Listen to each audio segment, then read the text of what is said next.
Perandoria Osmane në trojet shqiptare ishte pushtuese. Kjo ishte normale për atë kohë. Fuqitë e mëdha nuk pyesnin, ata merrnin tokave, pushtonin me forcë ose pa forcë.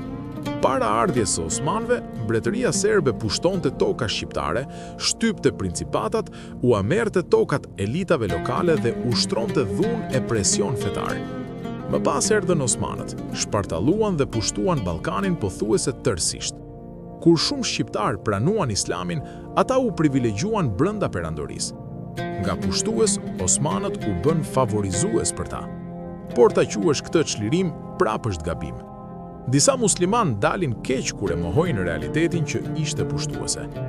Vetë Sultan Mehmet Fatihu kishte nofkën pushtuesi, prandaj pse ta quajmë çlirim kur ai vetë quhej pushtues. Zoti në Kur'an thotë të jemi dëshmitar të drejtë edhe kur nuk është në favorin tonë.